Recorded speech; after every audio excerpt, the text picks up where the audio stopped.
కాళేశ్వరం ప్రాజెక్టులో భారీ అవినీతి జరిగిందని మంత్రి ఉత్తమ్ కుమార్ రెడ్డి అన్నారు. ముమ్మాటికి ప్రభుత్వ నిర్లక్ష్యం వల్లే జరిగిందని ఆరోపించారు.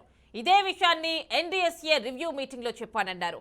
సాధ్యమైనంత త్వరగా పరిశీలించి నివేదిక ఇవ్వాలని కోరారు.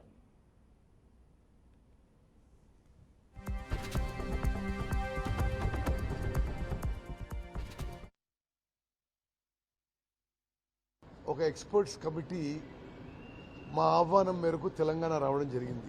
ఈ మేడిగడ్డ అన్నారం సుందిల్లా బ్యారేజెస్లో జరిగిన నష్టం, దానికి కారణాలు, అదేవిధంగా అది ఏం ల్యాప్సెస్ జరిగినాయి, ఈ రంగంలో బ్యారేజెస్ అండ్ డ్యామ్స్ పై నిష్ణాతులు ఎక్స్పర్ట్స్ చంద్రశేఖర్ అయ్యర్ గారి నాయకత్వంలో ఈ కమిటీ వచ్చి మరి ఈరోజు ఇక్కడి నుంచి ప్రయాణమై మేడిగడ్డ బ్యారేజ్ పోవడం జరిగింది. ఇంట్రడక్టరీ మీటింగ్ వాళ్ళతో ఈరోజు జరిగింది.